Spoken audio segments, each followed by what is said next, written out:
Bonjour peuple congolais, ngai ndeko na bino Christian Bolabia mama peuple mokonzi peuple souverain. Toye lelo koloba makambo ya mboka toujours parce que makambo ya mboka makambo ezali ebele. Mboka na biso ezali très important na niveau ya monde, na niveau ya ba institution financière internationale, na niveau ya partout donc mboka ezali donc ezali mboka moko très important géopolitique géostratégique yango wana moni toye lelo koloba makambo oyo esengeli et puis tozali kolanda la loupe bandeko na ngai il faut bolanda biso na bokebi penza tozali kolanda makambo nyonso tout oyo politicien bazali koloba à la loupe puisque biso tozali na koto oyo tozana no ba activiste ya droit de l'homme ba bengi biso ba combattant résistant congolais. Partant donc lobby toujours ça non musala o esengeli ya ko dénoncer ya ko proposer puisque nous ne dénonçons pas simplement mais nous proposons aussi puisque ba idée oyo toza ko bimisa na libanda toza na diaspora ba politicien mingi pe bazali ko profiter na yango donc tozali ko contribuer na pierre ya construction n'est-ce pas mboka na biso ya démocratie na biso puisque démocratisation ezongi na depuis le 24 avril 90 le loyo et démocratie Congo tango et tojili panda tozali na démocratie et okufa boyebi na coup d'état ya Maréchal Mobutu na le 24 novembre donc 65 démocratisation et zongi yango tozala processus oyo mais to avancer makasi contrairement na ndenge bato ba mona ke to avancer ti to avancer makasi puisque le loyo Hippolyte Kanamba bazali coincé to avancer makasi parce que grâce na ondeko place aux alliés to démanteler ba aventurer politique grâce na on de koto démanteler ba tout oyo ba lingi sur place politique ba lingi statico politique ba lingi ba tout mboka et avancé et puis ba bloquer classe politique congolaise grâce na on de ko grâce ba stratégie na yo yango le to komi boy grâce ba dénonciation na yo grâce ba vidéo na yo ba émission na on de ko ko mikitisate ko lembate grâce de ba œuvre na yo lelo makambu ya démocratie na biso et avancé lelo Hippolyte Kanamba ba craquer gouvernement ba craquer grâce ya yo ndeko grâce ya travail na yo grâce ba marche bozali ko sala à travers le monde diaspora grâce ya yo diaspora et grâce na bino ba diaspora grâce na biso ba diaspora et c'est la diaspora qui doit libérer le Congo et bandeko na ngai biso tozali libanda tozali l'éclairage mususu donc souffrez qu'on vous dise que tozali éclairage mususu et bandeko o bazana kati bazali pe ko bima libanda ba ya kotoyo toza ko kutanaka tozali ko sololaka bazali ko yoka biso tozali pe ko yoka bango groupe wana donc bazali ko contribuer mais du dedans aussi puisque bato bazali na kati tellement que bino donc on a système ya télévision unique donc un système ya télévision unique presse unique puisque presse union c'est kuna presque à 90% bazali la tendance ya pouvoir d'occupation donc batu bazali sous batute conscience batu ezali le sous-souté donc mutazali ko sala pona asepelisa mokonzi wana na pouvoir wana o euti libanda raison pour laquelle diaspora mute liberaka mokili na ye et le bami partout dans le monde ba scientifique peut prouver yango et puisque diaspora ezali na ba moyen intellectuel makasi diaspora ezali na ba moyen culturel makasi diaspora ezali na ba moyen financier économique makasi diaspora ezali na moyen ou expertise professionnelle makasi diaspora bandeko na ngai ezala ba domaine nyoso et la diaspora congolaise telle que je le dis là telle que je la représente je suis une des gouttes ya kati diaspora nazali koloba donc biso diaspora toko libérer Congo et grâce aussi à bandeko na biso o bazali na kati o bazali kolona maloba o biso tozali koloba ba directive o diaspora ezali kopesa to yelelo yo donc bandeko na ngai pona koloba makambu ya 100 milliards ya Moïse Katumbi oyo alobaki ya budget ya mboka yango na siko toye koloba to landi batu mwandambo ba meki ko essayer koloba makambu wana donc yango toye vraiment donc bandeko na ngai na contribution na biso parce que makamwana esami en Afrique du Sud parce que makamwana Moïse Katumbi a pris position clairement, a pris sa position azali candidat aux élections présidentielles. Ezali droit na ye, ezali comme o mutu aligna ça là, mais biso to yesiko na volé budget. Volé budget o ye a lobby yango lors ya conclave na ye kuna, a lobby budget ya 100 milliards de dollars soki akomi na bokonzi na Congo. Yango na biso to lingi to donc to décortiquer yango, na sens aussi à quoi apporter n'est-ce pas notre contribution na édifice. Notre contribution réside dans le fait que yonde kozali kotalanga, yonde kozali kolanga na etandoeke, yonde kobondimingai na bandako na bino na ba salon na bino na ba mituka na bino partout na avion bozali kolanda ngai na moment oyo na loba makambu ya 100 milliards wana puisque ndeko yo lem so pesa ki confiance. O pesa ki confiance sans que oyeba ba détail. On peut se confiance puisque ezali Moïse Katumbi. On peut se confiance puisque Moïse Katumbi a dirigé qui Katanga. On peut se confiance puisque Moïse Katumbi a outa na PPRD. On peut se confiance puisque Moïse Katumbi s'est dit de l'opposition. On peut se confiance parce que Moïse Katumbi oyebi ke apalpa ki ba minerai à Congo. On peut se confiance puisque Moïse Katumbi azali président à Mazembe. On peut se confiance parce que Moïse Katumbi a tamboli na ba chaîne nyonso awa, ba presse étrangère nyonso ya mokili a leki ou a tindi batunaye. On peut se confiance. Est-ce que 100 milliards de dollars wana ezali possible? Tu reposes question na est-ce que yé ami bengi aza la parti politique te mais que la plateforme moko boye? Est-ce que plateforme ezali pour une élection? Ça c'est de 1.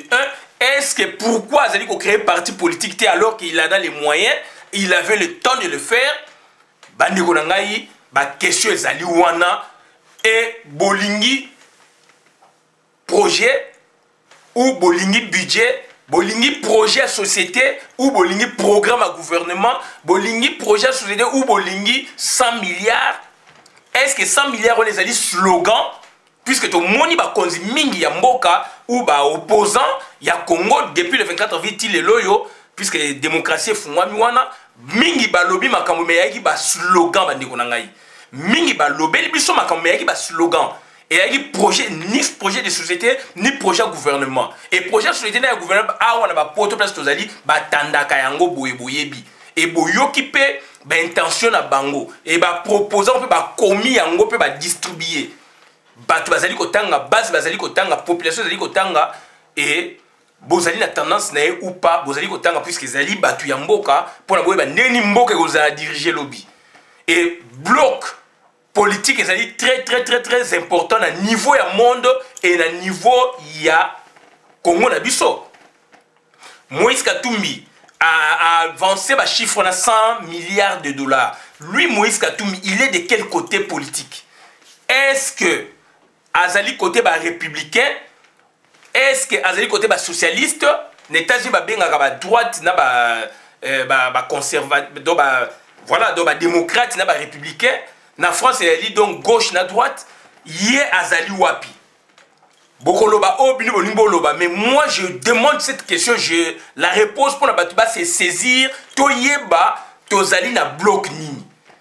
Tant que sa politique tozali soit batu ya gauche soit batu ya droite. Donc ba biloko wana il faut la tracer. Kizenga le patriarche azali mutu ya bloc nini?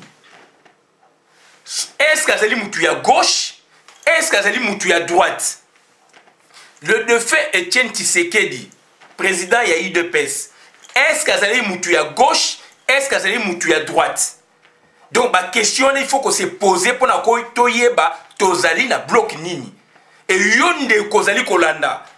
Ozali kolanda sans raisonnement. Ozali kolanda puisque ezali secte. Ozali kolanda puisque ozali fanatique. Gare aux fanatiques. Na makambo tozali koloba. Soko ozali fanatique, il faut s'abstenir bima. Soko ozali fanatique bima. Soko ozali donc fanatique, ozali sans idéologie bima na ba débat oyo. Débat oyo ezali bato bazali objectif. Et tous les Congolais, je vous appelle à le devenir so bozala kité. Pour la bolanda ngai, bolanda débat oyo, Donc, ça dit débat dans le sens que Bango Baloba qui a bimisaki, Moïse Katumbi a bimisi 100 milliards, Ngaïsko Nazali Koloba, sous forme il y a débat moko mais Tozali ensemble été. Donc, ça dit je donne ma contribution à Moka. Ndeko nanga soza fanatique bima. Nazali fanatique à Moutumoko te, Nakozala fanatique à Moutumoko te. Donc, Nazali Kosala Makamo en tant que tel, en tant que Congolais. Liboso nanga Moutazali te, Sima nanga Moutazali te. Likolo ezanza menacé ezali ngai et peuple mokonzi. Donc nazali koloba wana en tant que tel yango na lingi to kende na détail. Donc okoki kobimisa biso te ndeko 100 milliards de dollars boye donc batu bayebi place eudite. Est-ce que ezali projet ya gouvernement? Est-ce que ezali projet ya société? Est-ce que budget wana bimi ndenge nini? Est-ce que ezali coup ya baguette magique 100 milliards de dollars puisque Congolais lingaka mbongo mais azana mbongo ti et ba seli ya ngobongo ezali effet moko psychologique pour na batu balanda Moïse Katumbi ou quoi, raison pour laquelle toye ko sala eloko oyo bandeko na ngai toko loba makambu oyo na bosembo penza parce que tomoni Moïse Katumbi a gouverné qui Katanga. Du moins, on l'a vu à l'œuvre, c'est-à-dire le voir à l'œuvre. Tongitol Bateke Azana 100%, il y a Makamoto Zakoloba ou bien Azana Oder et Saint-Tété. Non, on l'a vu travailler. Quand on dit on l'a vu à l'œuvre, c'est-à-dire on l'a vu travailler na Katanga. Et Katanga Oya Salaki na Katanga, Katanga Oya Salaki na Katanga Oyo Bula Mandungu Nyati Salaki, na Katanga Oyo Koragialo Salaki, na Katanga Oyo ba ex-gouverneur. Salaki, je pense que Mwanza sous Mobutu, ce n'est pas le même Katanga sous les régimes, il y a Laurent Désiré Kabila, ce n'est pas le même Katanga sous les régimes, il y a Hippolyte Kanambe, ce n'est pas le même Katanga sous les régimes, il y a président Kassavou, notre président, notre premier président à Congo. Donc, le régime est changé, système politique est changé, Mibeko est changé, réforme Yaki, dans chaque périodicité, ou dans chaque république, na transition nango. Donc, Katanga o Moïse Katumbi asaili yango, Katanga o prédation ezalaki. Katanga o muyibi ya minéraux ezalaki. Katanga o muyibi ya kitambo ke salamaki. Katanga oyo pona ko bimisa coltan, loué ezalité, pona ko timola cobalt, mibeko ezalité, pona ko timola uranium na période Mobutu il faut osenga avant les États-Unis d'Amérique. Na période ya Laurent Désiré Kabila Tina Hippolyte Kanambe bazali ko sengate yango omoni ba pays voyu lelo ba komina ba uranium ba créer ba bombo oyo tozali ko yoka et bimisi mobulu na niveau international. Toza ko parler la Katanga wana. Et Katanga wana o ba milliards ezali soko teki obimisi biloko oteki facilement ba milliards emonani.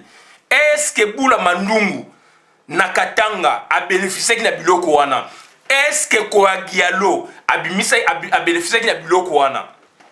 Bandeko na ngai total ba chiffre te puisque a coûté ki Katanga na budget boye a matissé on a budget boye, mais avec quelle politique?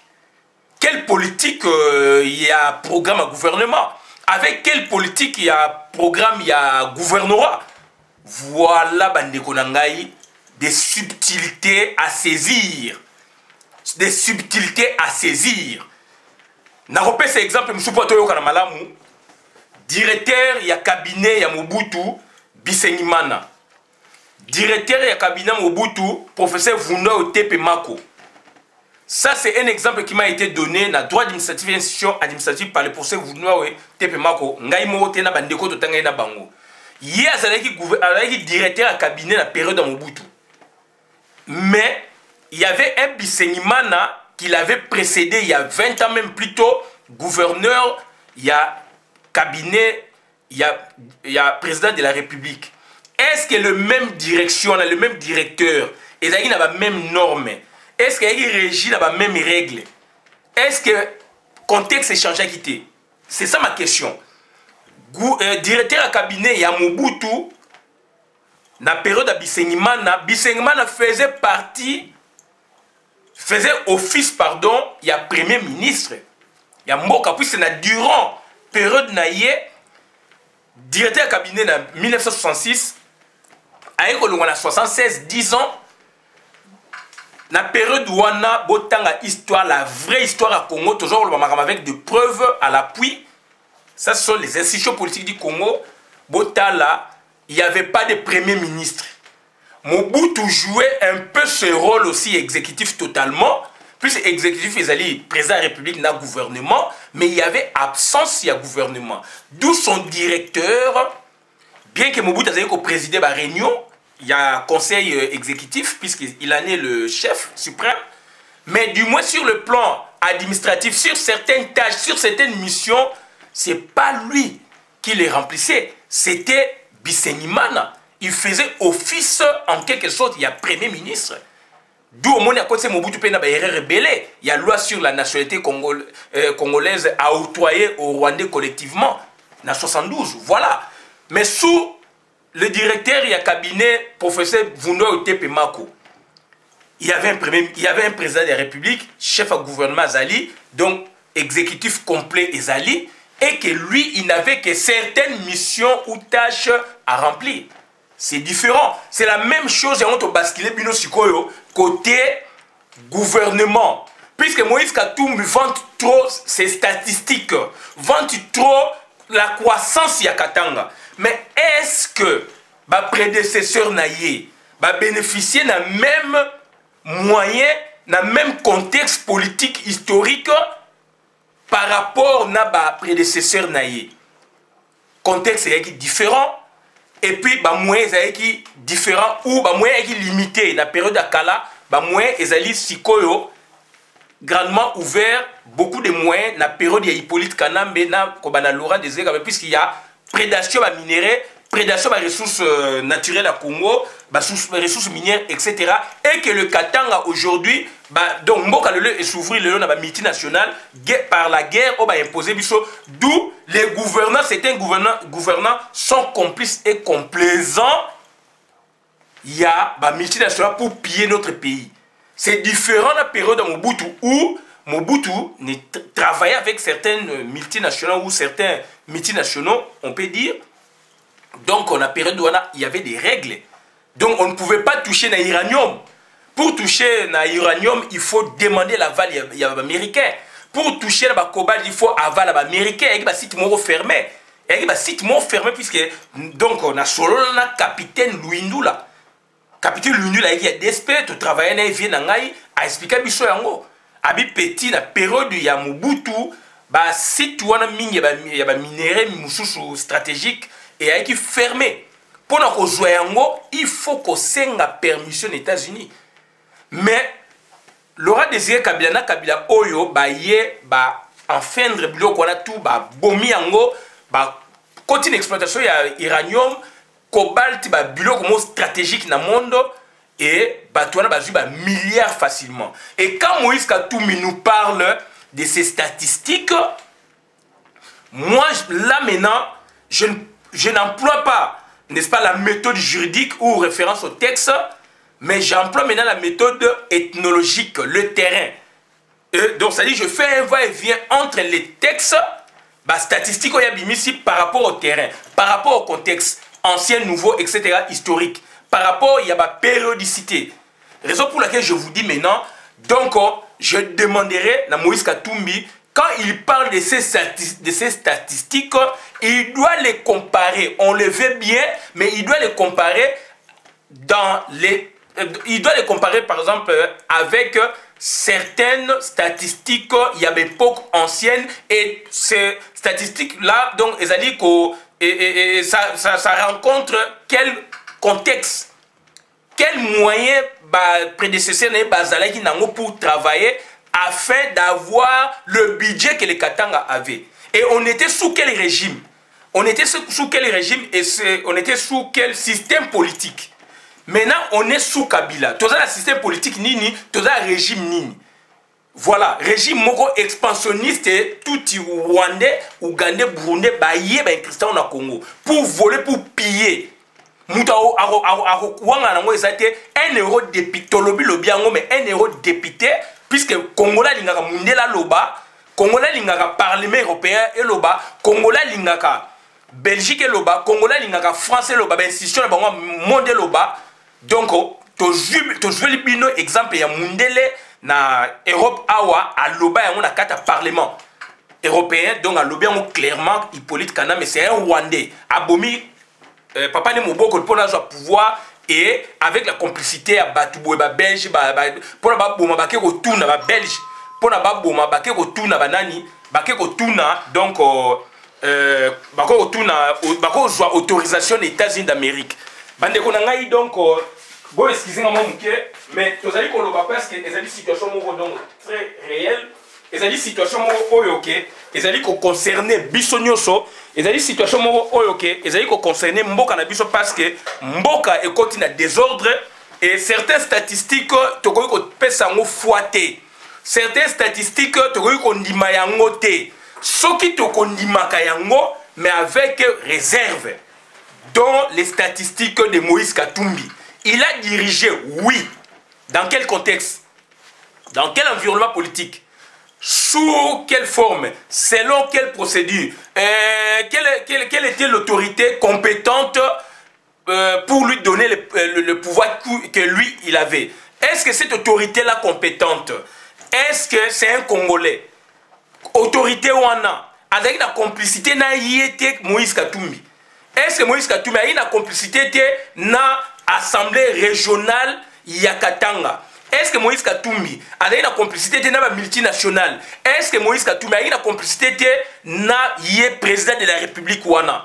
Ba mesure au bazouaki, ba mesure au bazouaki, soi-disant ba réforme au basalaki. Est-ce que ezali ba réforme moko complaisante te? Est-ce que ezali ba réforme te pour ne faciliter na ba code minier par exemple? Quand on parle de réforme, je parle de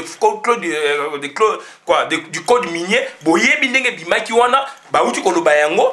Ba multinationale baza fâché parce que ba PC ba avantage mo ba piller mboka soi-disant ba développer donc mboka ba investir ba koya. Quel est le bilan maintenant à Katanga par rapport à ba investisseurs oyo ba yaki sous Moïse Katumbi, sous Hippolyte Kana mettant à pouvoir en 2006 officiellement, avec la constitution Oyo Basalaki et na ba loi organique, na ba code minier ou bimaki wana. Est-ce que ba code minier na Basalaki on basala ngote à dessin pour na ke ba multinational moko boye, ya mboka boye, ya mboka songolo pakala, ya ba juif par exemple, ya ba français, ya ba canadien, ba kota pour ba piller Congo. Et qui était le gouverneur, c'était Moïse Katumbi. Et qu'ils doivent maintenant passer sous une autre ère politique. Il y a 26 provinces. Du fond, maintenant, il fallait extirper Moïse Katumbi de là, puisqu'il ne pouvait plus gérer la situation, puisque Katanga est commis à moindri. Voilà la question où le Seigneur s'est posé. Donc, tu s'est posé la question, il y a décortiqué donc 100 milliards au Yalubaki. 100 milliards, est-ce que c'est un slogan? 100 milliards on est biminde nini puisque pour le projet Ebima pour la 100 milliards Ebima donc ça dit on est dans un projet où on est sur un projet, c'est-à-dire projet par exemple ce qu'on a comme le président de la République pour développer Congo et que donc ça dit c'est une idée, c'est un projet donc j'ai identifié secteur, n'a identifié ce que je dois faire. Et puis, ça dit, on a passé maintenant la phase de conception, il y a projet, puisqu'il y a identification, j'ai identifié les secteurs pour nous développer, pour moderniser. Et maintenant, je commence à concevoir des idées. Et maintenant, j'ai créé la faisabilité. Faisabilité, il y a projet, d'où maintenant je dois financer. Il faudra financer, estimer valeur, il y a projet, pour la mise en œuvre et puis évaluation. Donc voilà, bande konanga. Est-ce que Moïse Katumbi a arrivé comme la buisson à niveau où on a mais il nous sort 100 milliards de dollars.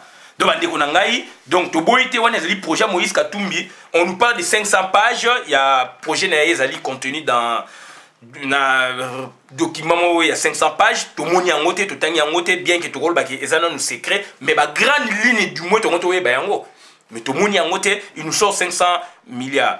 Il dit donc création de 3,5 millions d'emplois pour lutter contre le chômage qu'il considère comme frein au développement RDC. Ça, ce sont des bons discours. Moutinho Soraye, dans le projet, normalement, il faut à qu'il y ait il y a ko résorber ne balobaka donc chômage to boité ko diminuer chômage 3 millions tout ça au créer emploi. Est-ce que emploi ya ko créer aux en fonction publique ou aux en secteur privé? Est-ce qu'il va donner des moyens aux particuliers de créer afin d'arriver à créer des sociétés? Alors, on peut savoir la subvention. Ça, c'est la question. Ou à côté de la fonction publique pour créer, donc, qu'on diminue le chômage par la fonction publique. Moïse Katumbi, il y a un peuple à Bruxelles qui poser la question. Bien que les gens nous critiquent, mais moi j'ai appris. Peuple a appris. On a appris quelque chose. Mais il y a des collègues qui ont critiqué, qui ont approché, mais qui ont aspiré à pouvoir politique. C'est regrettable. On va aspirer à pouvoir politique sans approcher, n'est-ce pas, les acteurs politiques. Aux alliés qu'on a un monde ligne. Aux alliés qu'on approche les acteurs politiques, mais au ligne qu'on y est, ça va tout que n'a approché les acteurs politiques. Au ligne qu'on bimisa mo boité pour pas mon danger, danger zati. Quand on fait l'activisme politique ou combattant, on doit approcher les acteurs politiques. On doit les approcher, c'est-à-dire par leur discours.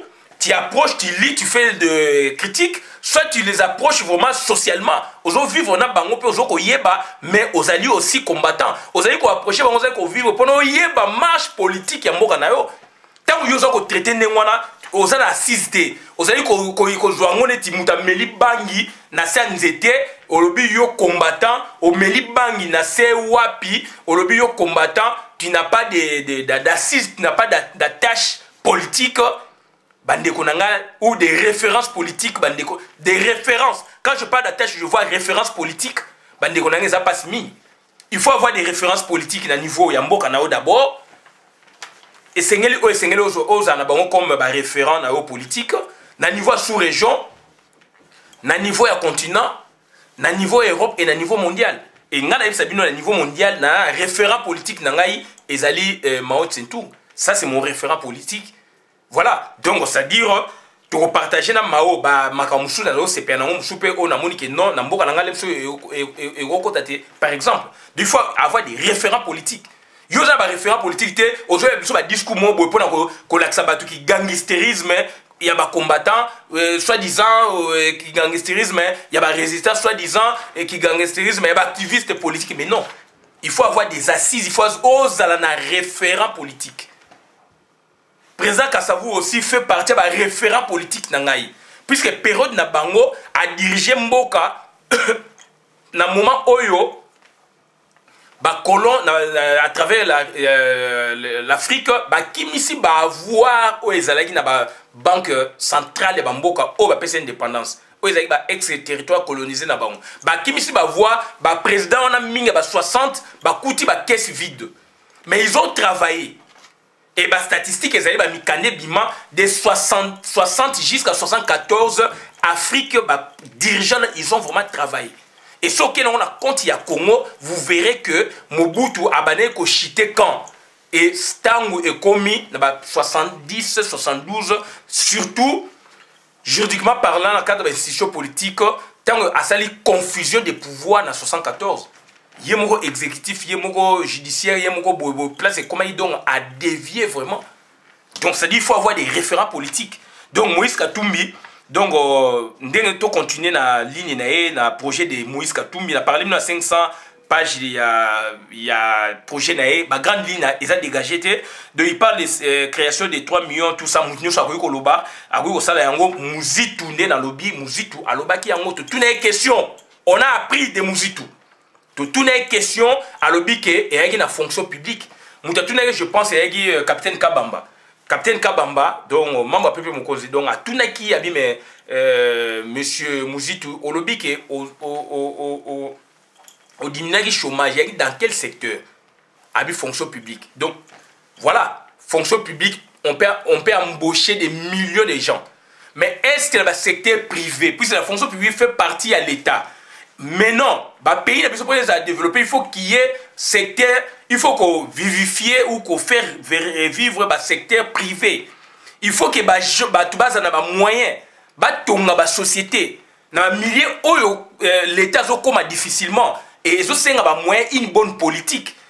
Yo Moïse Katumbi, au lobby Nengwana, na yebi ko zali mutu, au outil na terrain, au zali pe côté moko muta business. ozali na ba business oyo comme gouverneur bande ko nanga to na malamu nazo sala vidéo nazali contre mutu te nazo sala vidéo en tant que mutu azali objectif et je crée ma problématique nettement pour que na sonder na trouver ba subtilité ya makambo ya lobezo concerner pays et concerner tout le monde mutu nyonso oya koya na ba projet ndengwana biso diaspora to kolekisa ngona kiyungulu tozali batu diaspora ezali mutu oyo bakosaka eti puisque diaspora mta ome ma lumière na mboka azali kokosa bato baza na mboka eza biso te comme hier azali kokosa comme kanamba azali kokosa comme tout le monde tout candidat oyo akoyaka kokosa bato biso diaspora tokolekisa ngona kiyungulu yango moni nazosala nasali vidéo oyo tobenge émission sur les 100 milliards ya Moïse Katumbi. Il a dit, mais il faut te vérifier yango. Tu vérifier on est avec des méthodes spécialisées. Donc avec des méthodes adaptées aussi dans le contexte historique oyo hier azali ko s'employer puisqu'ils vantent beaucoup plus donc période oyo ya travailler qui. Tozong sa Moïse Katumbi na période oyo ba kungu ba travailler qui ba Koyagialo ba travailler qui ba Godefroy Munongo bazali ba gouverneur ya Katanga ba travailler ba tutu ba travailler ba bula manungu nyati ba gouverneur ya Katanga tozong sa Moïse Katumbi na contexte ya batuana soki ba statistique ya bimisa ka ko bimisa puisque to sali réflexion inversée tozong sa so Moïse Katumbi na contexte wana to tchaina ba na situation na ba moyens ala ki wana donc il devrait jamais parler de ba mérite ou ba statistique ya bimisi lelo abimisi ba statistique oyo parce que mboka na kesi ya l'état mbongo pe ezalité mais ba teki ba yibi mais na kesi ya l'état vide ba teki ba yibi kesi ya péréquation oyo alobaki mbongo o bango baza ko reverser na gouvernement central et que gouvernement central aussi quelque part za na nyongo na bango kesi ezali vide. Donc c'est-à-dire Moïse Katumbi quand il parle de ces statistiques moi je l'invite donc c'est-à-dire de se ressaisir, d'être trop prudent parce que il a travaillé dans un régime Oyo, vol les alliés, prédation les alliés, ressources minières, le régime Oyo, soit azali complice ou complaisant, il y a bateau bazali koyiba, soit bateau bazali complice ou complaisant, il y a bateau batieye, n'en expliquer l'icolo. Donc quand il nous avance ça, il faut être prudent. Les contextes diffèrent et que bango le loyo mboka na biso koti mobulu ba multinational bazali wana ba pays mingi le loyo comme ba état voyé le comme ba puissance mondiale il y a ba nucléaire et ba nini grâce ou à cause na bango na régime wana et surtout que je l'incrimine pas mais yé azaki gouverneur ayi gouverneur so ba iba ça so ba recherche ba minéraux wana oyo le loyo et comme ko ningisa ba Corée ba nini donc so ba iba ça la suko ba étude et bimaki na momani. Et je vous apprends que Moïse Katumbi a cité dans le rapport Mapping. Je vous apprends que Kamer a cité dans le rapport Mapping. Je vous apprends que Kamita a cité dans le rapport Mapping. Je vous apprends que Kanambe a cité dans le rapport Mapping. Tango Fort a cité dans le rapport Mapping. Bazali wana Ebele, Deograce, Roubaix, Bango, tout wana. Donc régime Oyo ya Bango. Na ba statistique Moïse Katumbi a vanté.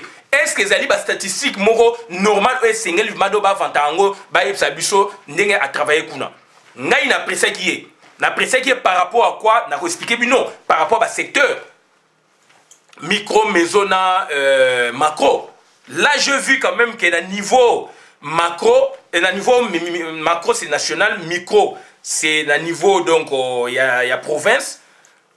Donc, sur le niveau province et puis maison à niveau de territoire, de commune.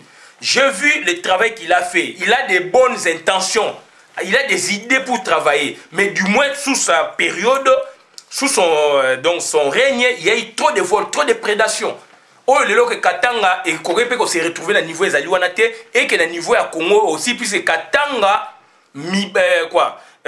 donc, chez Camille, les alliés poumons. Et ezalaki na régime amuda yi poumon économique ya Congo. Donc Katanga azali ko bimisa biloko oyo il faut Congo peut profiter et Katanga non bango va profiter. Est-ce que Katanga va profiter non suffisamment?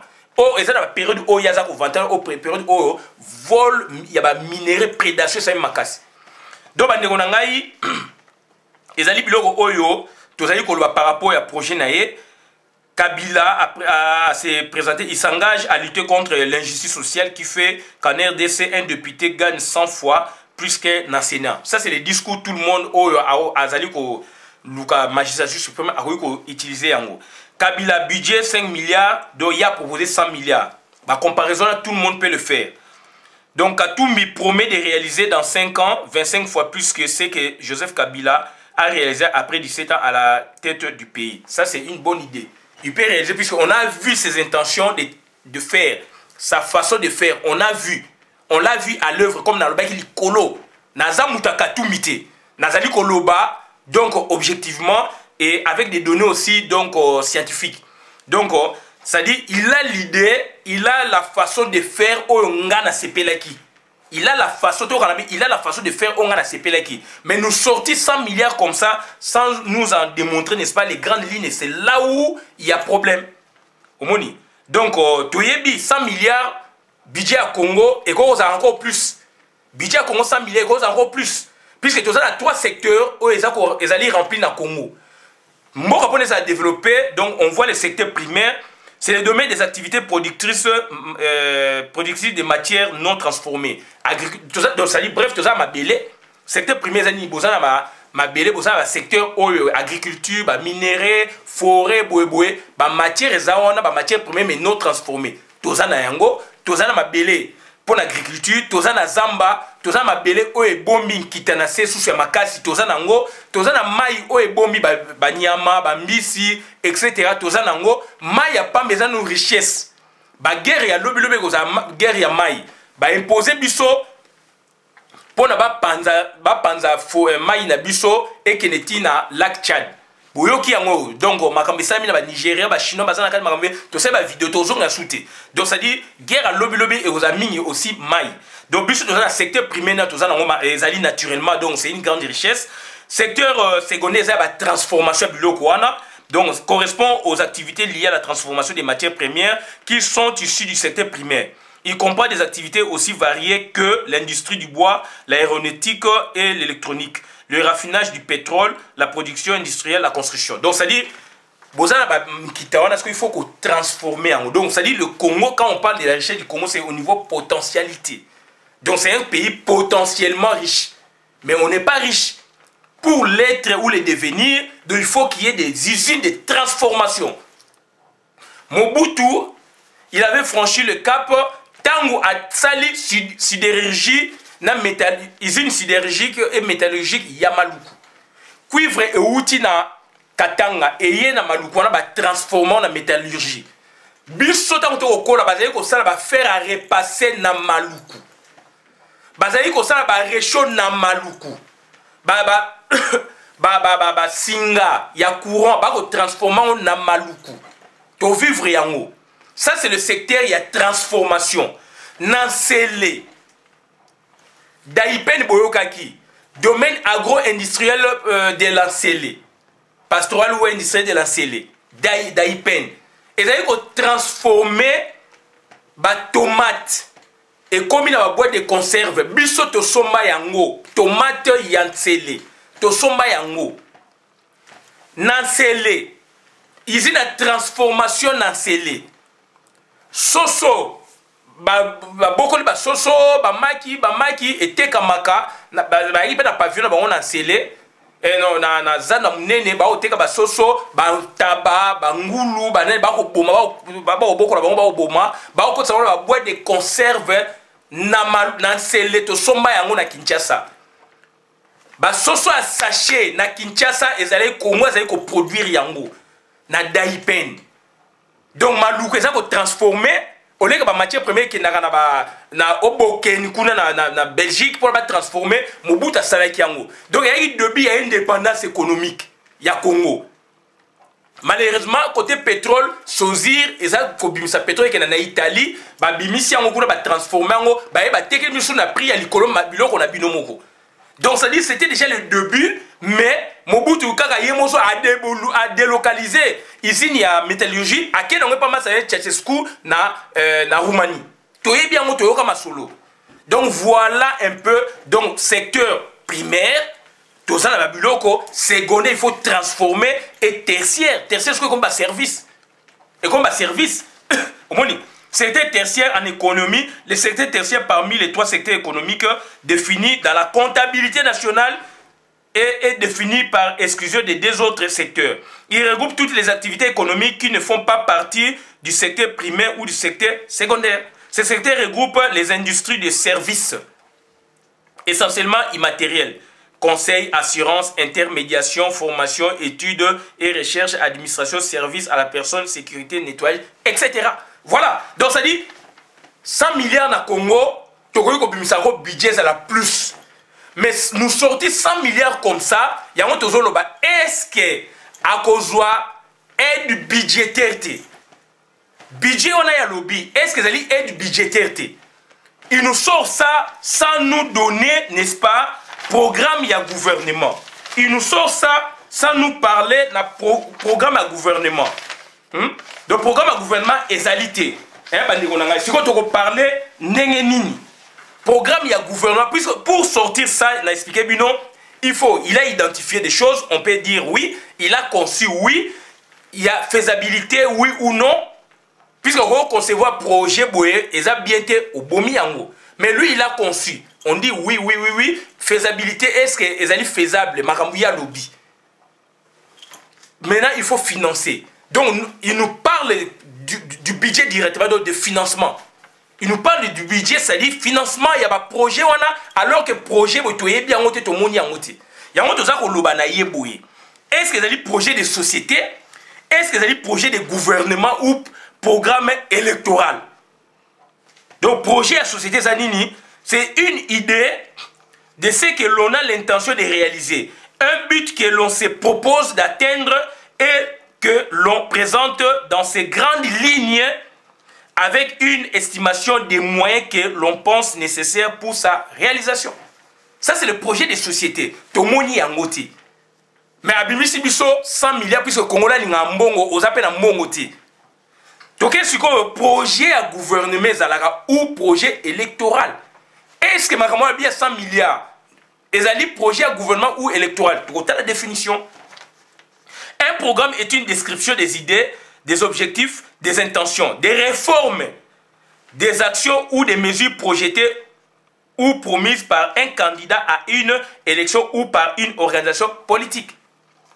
Le programme est considéré comme un engagement de mise en œuvre si celui ou ceux qui le portent sont élus. Il permet au candidat ou à l'organisation de se faire connaître et de présenter les dossiers estimés prioritaires pour le bien commun. Est-ce que biloko ya lobby wana o Moïse Katumbi a lobby et ça slogan te na lobby on likolo na problématique. Est-ce que ça dit slogan te? Puisque toujours on comprend est-ce que asali bon te pona ko joa ko arranger batu simanaye. Voilà. Est-ce que il devrait nous présenter des réformes?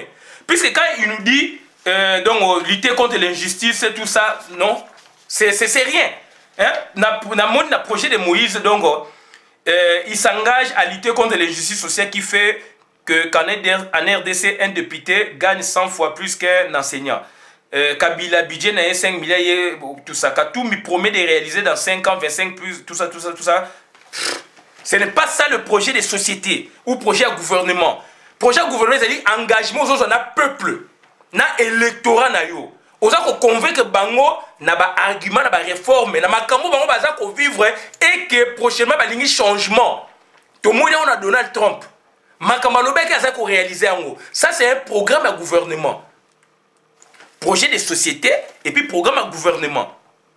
Ouais, donc projet de société et puis programme à gouvernement. Tout le monde on a Donald Trump puisqu'il a présenté des grandes lignes d'abord. Et puis, si on a eu au Konzi, à Seli Makambouana, projet de gouvernement, programme de gouvernement ou programme électoral, de l'élection ou des élections. Donc, Moïse Katumbi, là, on ne les saisit pas. Et c'est là où on peut qualifier d'amateurisme politique. Je l'ai dit tant. Donc, on doit quitter cet amateurisme politique pour s'employer donc professionnellement. On est professionnel politique. Et un professionnel politique, donc, azali, donc, clair na schéma naï. Quand bien même après, Macron a ça là. Ils ont programme, il y a projet société, puis programme à gouvernement. Et projet société programme à gouvernement ezalaki donc textuel et ba distribuer on a batu et à sali ba meeting à convaincre batu à convaincre électorat na ba base ezalaki te que na conclave moko boende ayekoloba non conclave wana ezali pona que ba bomara sopo d'une façon ou d'une autre ya zwa bokonzi ya plateforme ya opposition sans que balobela biso clairement c'était ça son but. Mais dire que 5 azali candidat, alors élection peut aller en clarté, est-ce que c'est le moment même il y a se projeter dans sens wana? Donc, ezali mawamingi, quelles sont les priorités? Priorités par exemple pour développer Congo. Quelles en sont les priorités à programme naï? Tomoni yangoti. Ba détail ezalité. Alors qu'à la base, tu dis que le Congo a un secteur primaire au Batumik Bazan en Moti. Le pays Moussou Bazan va minéralité. Bazan peut na maïté, mais Bazan na mabélé. Bazan a minéralité, Bazan a maïté, Bazan a mabélé, Bazan a secteur primaire autrement. Mais bien sûr, totalement. Tout un secteur primaire, sol et sous-sol. Maï, océan. Donc, ça dit, bateau Bazan a biloko wana, pays où il fait développer. C'est volonté politique. Volonté politique, c'est un deuxième secteur, secteur donc secondaire. Transformer, on doit transformer comme il faut des moyens, il faut usine à transformation. Et usine à transformation, il y a Katanga, il y a Mbujima, il y a Bakongo. Toutes les provinces, ils ont la richesse. L'Équateur, il faut usine, il y a bois. Il y a transformation, il y a bois, il y a pêcherie, il faut créer un bulot qui est belé. L'Équateur, hein? Bazan la forêt, donc il faut une usine, transformation, il y a gaz wana, hein? Transformation, matière belé, ça peut l'Équateur wana, usine wana ezalité, côté la batuka akuna nini masanga, bralima, bandundu, eza la richesse, démontrer dans le gouvernement matata mpoyo na bandundu, richesse ezali, diamant, colta, cobalt, etc., etc. Les lots, bien que Bakabolon a 26 provinces, toutes les petites provinces sont là, provinces sont là, et ça a la richesse. Tu démontres bien dernièrement, Congo, les lots, la province la plus riche du Congo. Et l'équipe même Katanga, Biloko Bakongo Zanango Katanga Zanangote. Bakongo Zanango océan, ouverture sur le monde, l'unique province Zanango ouverture sur le monde. Moi, je suis de l'Équateur. Je le dis objectivement. Je le dis donc objectivement en tant que scientifique aussi, en tant que Congolais. J'étais dans les bas Congo par 3 fois naïbi. Et puis aujourd'hui, on en parle. Bazana ba coltan, bazana ba richesse belé oyo katanga azana ngote, bazana pétrole katanga azana ngote, bazana pétrole ba nakala, bazana océan, bazana ba minéraux oyo lelo katanga pe azana ngote, azana ko équivalent même. Donc azana ba équivalent ba matière mo équivalente au katanga azana ngote, plus le pétrole plus l'ouverture sur l'océan. Province ni na Congo lelo richesse a été toutes les provinces de la richesse, mais la province il faut abriter. Ici, des transformations, c'est là où j'allais saisir Moïse Katumbi. C'est là où, en tant que Mouta dirigé Katanga, il a été à un niveau micro-société ou micro-économique. Il veut maintenant franchir le niveau macroéconomique, niveau national, alors qu'au niveau micro, ça se lie, ça se rattache avec le niveau méso, mais il faut avoir des aptitudes dont lui il en a, puisqu'il a été sur le terrain, il a été à Tiki Katanga centre, à Keti, dans la province, dans le territoire Moussouana, stimuler la jeunesse, balo, nabiloko, manioco, nini, ça c'est le niveau méso, a eu besoin à terrain, à CCC. Puisque Maison c'est l'intermédiaire entre macro et micro, lui il était dans le deux secteurs micro et puis Maison. C'est très important pour une telle personnalité politique ou à diriger qui, un tel gouverneur dont moi j'estimais beaucoup par rapport à la réalité économique. Alors que je voyais que, donc, moi je l'appréciais aussi à un moment, je voyais que, donc, il pouvait faire de grandes choses, sauf qui accueillir à niveau national, niveau macro, puis à niveau macro, c'est national, puis extérieur, le monde. Et aujourd'hui, il nous présente quoi comme projet? 500 pages pour faire peur aux gens? Non. 500 pages, est-ce que tout le monde va lire ça? Non. On voit le projet de gouvernement, projet de société, il y a parti minene dans le monde. Il y a Donald Trump et Zali, tout le monde qui est en haut. Il y a Hillary Clinton, tout le monde qui est en haut, puisqu'on est des chercheurs. Tout ça qui aspiré dans le biloko wana. Tout le monde est en France et Bimaka. Hollande a eu 60 propositions par réforme, il y a projet de gouvernement. Et ils avaient autant de réformes. Macron a l'acquis en haut. Ségolène a l'acquis en haut. Le Pen a l'acquis en haut. Autant de fois. C'est ça le projet à gouvernement. D'où le pays na biso avec ma potentialité au Ezali. Moi, na linga qui na yoka na Moïse Katumbi, je vais créer na l'acquis projet à société, na l'acquis projet à gouvernement. Et qu'on a des matières dans les 11 provinces ou 26 provinces si vous le voulez, selon les cas. Dans telle province détaillée, je vais mettre ça puisqu'ils ont ça. Ils ont telle matière, nous on va créer telle usine pour transformer ces matières afin de créer les emplois. Donc, dans le secteur pour créer boye.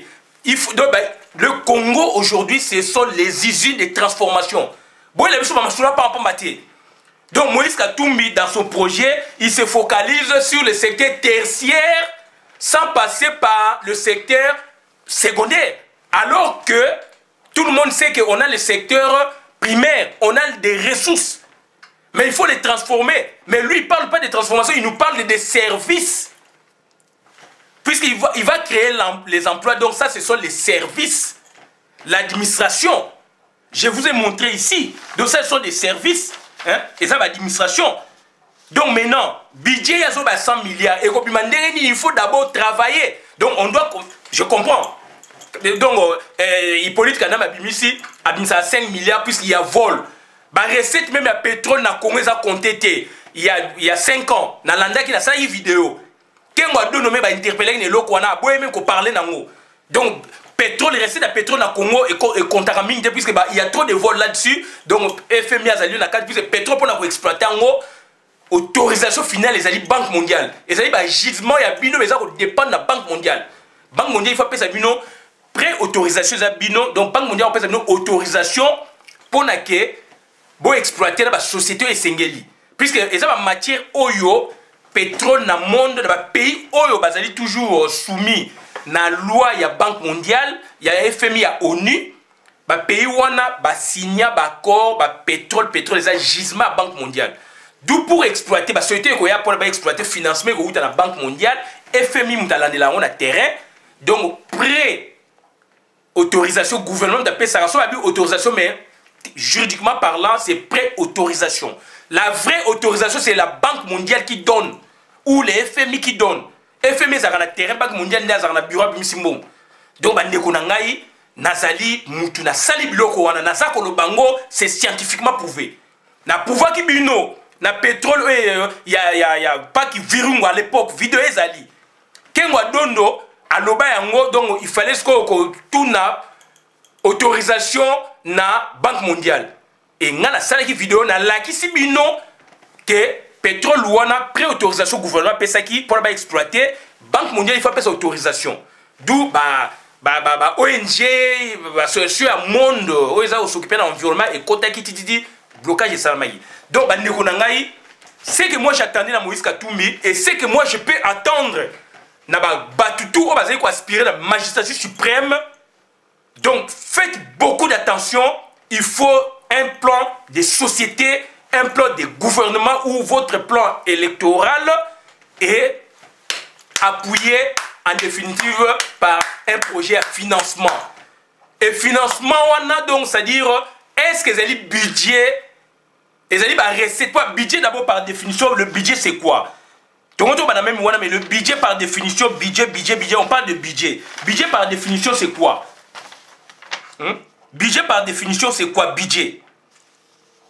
Budget, c'est le budget de l'État est l'acte par lequel sont prévues et autorisées les recettes et les dépenses de l'État pour une année civile. Donc, il y a un mot clair. Budget, c'est-à-dire recette.